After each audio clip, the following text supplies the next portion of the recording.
It's 2019. A lion named Jacob is still young. He has all four legs. And for now, nothing sets him apart from the other lions of Uganda's Queen Elizabeth National Park. But soon he'll encounter something that will haunt him for years to come: a poacher's trap. It'll become his first true test of survival, but far from his last. To stay alive, Jacob will have to do the impossible. And he will.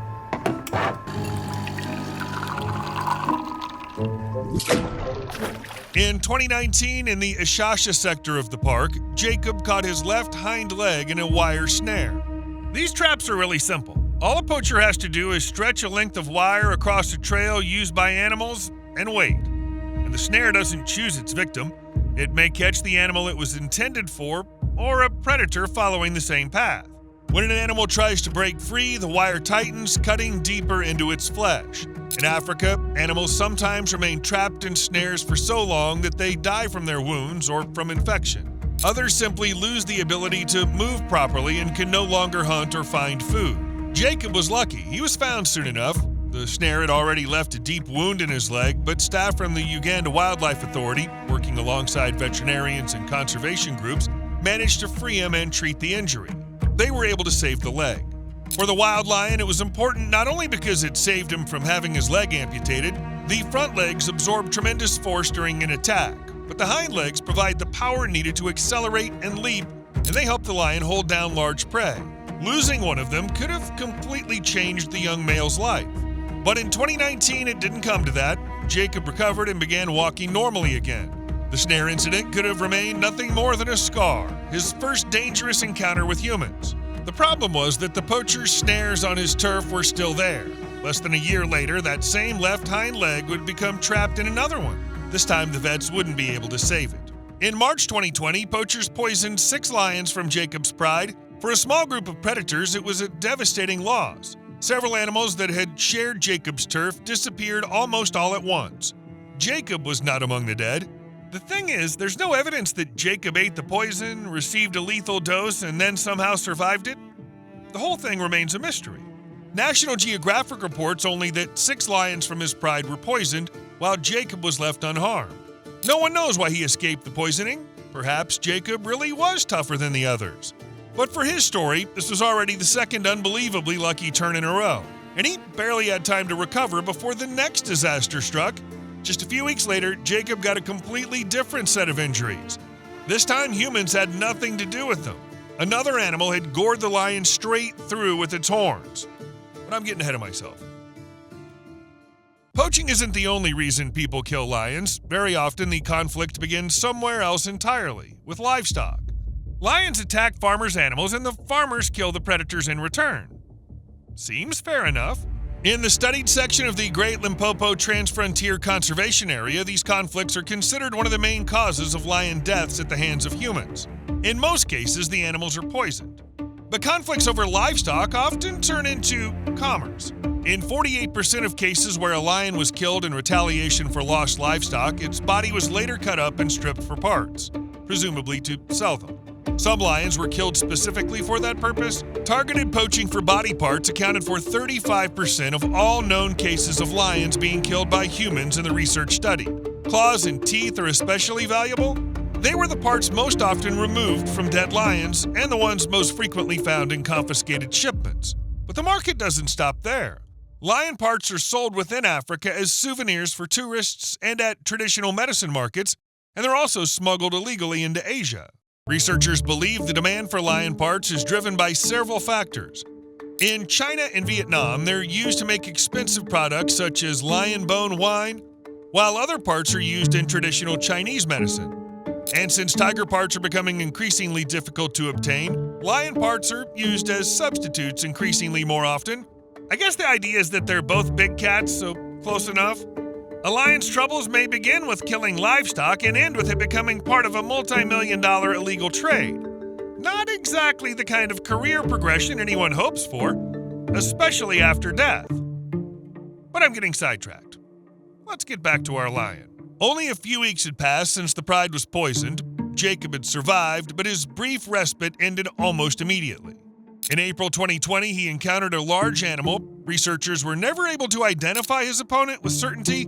It may have been an African buffalo or a warthog, but his injuries made it clear how the encounter had ended. Jacob had been gored. Deep puncture wounds covered his chest, and the damage to his abdomen was so severe that, according to the researchers, the lion's internal organs were exposed. And yet, Jacob survived that too. If his opponent really was an African buffalo, the severity of the injuries is hardly surprising. For a lion, a buffalo is one of the most dangerous large animals it can hunt.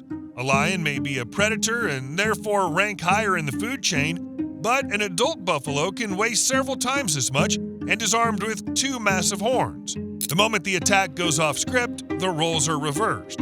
A buffalo can turn to face the predator, hook it with its horns, inflict deep tearing or puncture wounds, break bones, or simply kill it.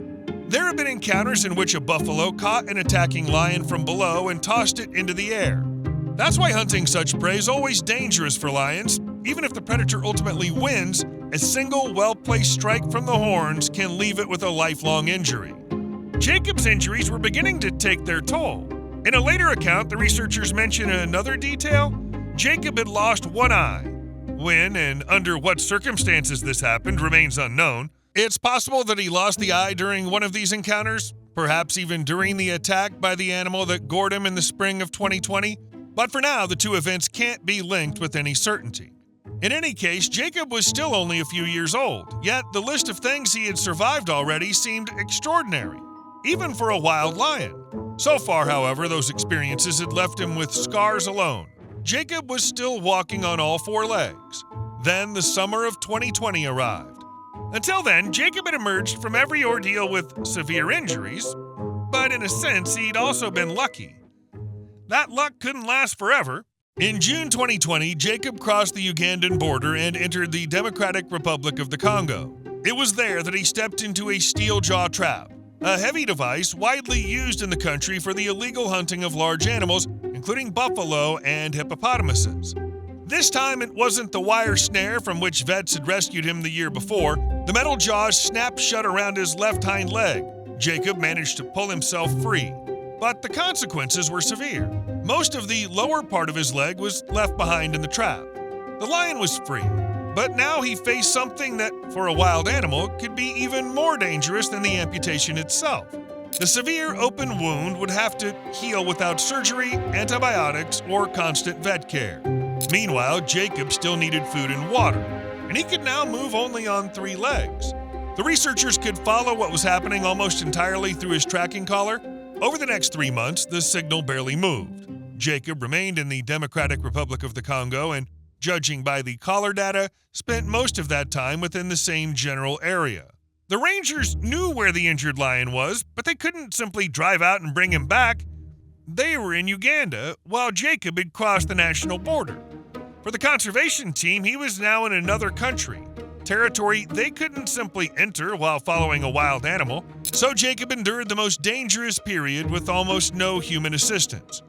But he wasn't completely alone. His family stayed close.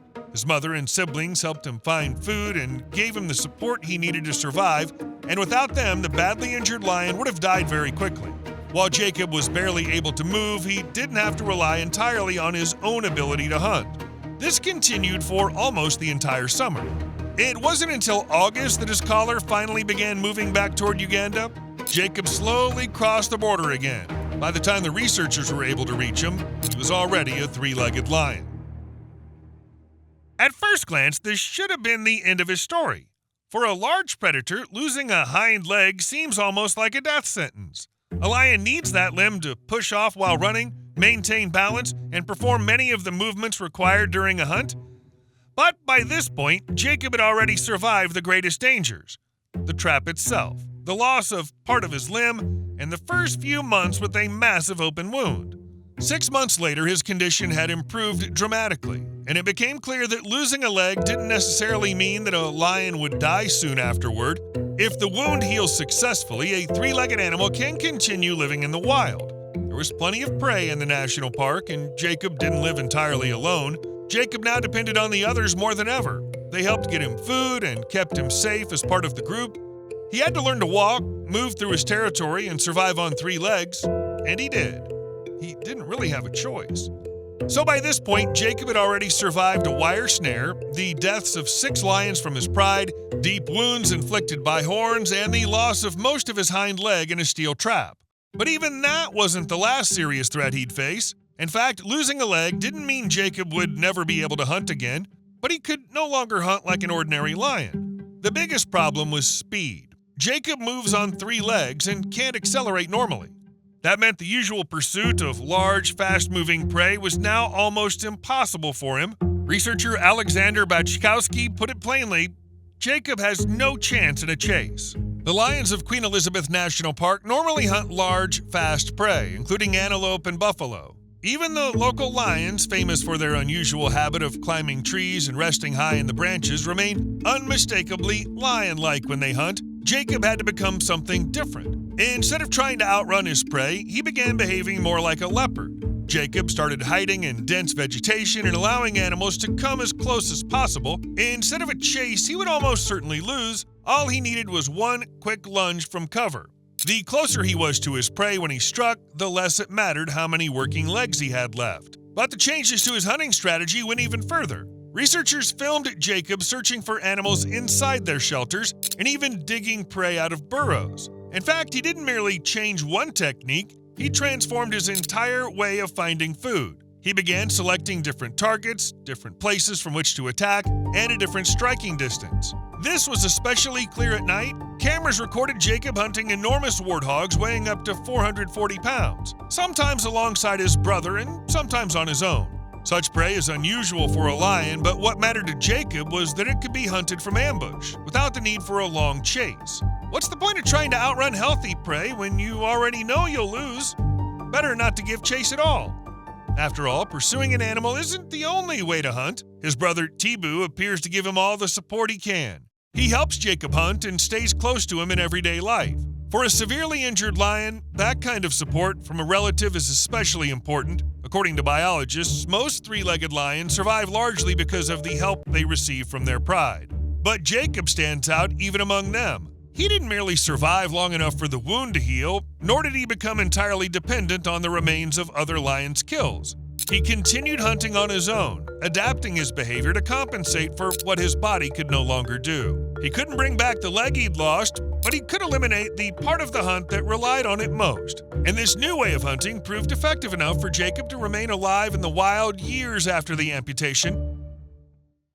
And this new hunting technique wasn't the only thing Jacob had to adapt to after losing his leg. There was something else the 3-legged lion, for some reason, never stopped doing. He continued climbing trees. For Jacob, this is really important because he belongs to a highly unusual population. His turf lies in the Queen Elizabeth National Park near the border between Uganda and the Democratic Republic of the Congo. A small group of rare lions lives here, and tree climbing has become a distinctive part of their behavior. According to the Wildlife Conservation Society, the population numbered around 100 animals at the time its report was published. Jacob had been one of these tree-climbing lions from the very beginning. Even before his serious injuries, researchers regularly spotted him high above the ground. National Geographic published a photo taken in 2018 showing a young Jacob stretched out across the branches of a large fig tree. Back then, he still had all 4 legs and both eyes, but the most remarkable discovery came later. Even after losing his left hind leg, he didn't give up climbing trees. National Geographic specifically notes that Jacob is still capable of climbing even after the amputation, so it's a pretty odd situation. The lion can no longer properly chase fast-moving prey and has been forced to completely rethink the way he hunts. He walks on 3 legs and depends far more heavily on his brother and the other lions, yet he continues doing the very thing that set his population apart even before his injury. Once again, Jacob adapted not by regaining what he'd lost. His missing leg didn't grow back. He simply learned to live with what was left of his body. And so in the trees of Queen Elizabeth National Park, you can now see an animal that is rare even by local standards, a 3-legged, one-eyed lion. And he seems to be doing remarkably well, but you have no idea just how well. By 2024, Jacob had learned to do almost everything a wild lion needed to do with only 3 legs. He moved around his territory, climbed trees, hunted from ambush, and continued to bring down prey alongside his brother Tibu. But the next problem couldn't be solved with a new hunting technique or by learning to live with the injury. In Queen Elizabeth National Park, finding a female was becoming increasingly difficult. Back in 2018, the park was home to around 72 lions. Later, that number fell to roughly 59. And over the past 25 to 30 years, the local population has declined by about half. For individual animals, the effects of that decline can be painfully immediate. There are fewer potential mates, and competition for those that remain becomes more intense. Jacob and his brother Tibu found themselves in exactly that situation. Not long before the events of 2024, the brothers encountered a group of rival males and lost the fight for access to the females. But there were still lionesses on the other side of the Kazinga Channel. To reach them, Jacob and Tibu had to get to the opposite bank. The water stood in their way. That night, researchers followed the brothers using a drone equipped with a thermal imaging camera. The footage provided the first visual evidence of something scientists had previously only suspected. Researchers had long believed that the lions of Queen Elizabeth National Park were capable of swimming across the Kazinga Channel, but no one had ever captured the behavior on camera. And the location of this first confirmed crossing could hardly have been more dangerous. The waters of the Kazinga are home to one of the largest crocodile populations in Africa. Hippos live there as well. Both animals are particularly dangerous to lions in the water. Lions are predators, of course, and they are capable of attacking both crocodiles and hippos, but those attacks take place on land. There, a lion can rely on speed, choose the direction of its attack, and retreat if necessary. In the water, most of those advantages disappear. The lion becomes far less maneuverable and very much out of its element. Needless to say, things don't go especially well for it. There are documented cases of lions being attacked by Nile crocodiles while attempting to cross bodies of water. That's why most known lion swims have been much shorter. They usually cover only a few dozen or, at most, several hundred feet. Some lions swim part of the way before deciding to turn back. Others never reach the opposite bank at all. And Jacob would have to attempt the crossing with only 3 legs. The first attempt ended in retreat. Jacob and Tibu entered the water and began swimming, but then turned around and climbed back onto the bank. After a while, they tried again, and once again they turned back. On the thermal footage, the researchers noticed another important detail. During the brothers' first attempt, some large animal appeared to be moving behind them. They couldn't identify it clearly, but the scientists suggested it may have been a crocodile or a hippo. What else could be that big? That may have been why Jacob and Tibu abandoned the crossing twice and returned to shore. So the brothers clearly understood just how dangerous it was to keep going, but they didn't leave. On their third attempt, Jacob and Tibu entered the Kazinga Channel again. And by this point, the story was beginning to sound like some ancient legend, especially because this time they had decided not to turn back. The 2 lions began crossing the channel at night. The straight-line distance between the 2 shores was about 0.7 miles, but their actual route was longer, roughly 0.9 miles. To a human, swimming nearly a mile may not sound like an extraordinary distance. For a lion, it's an entirely different scale of endurance.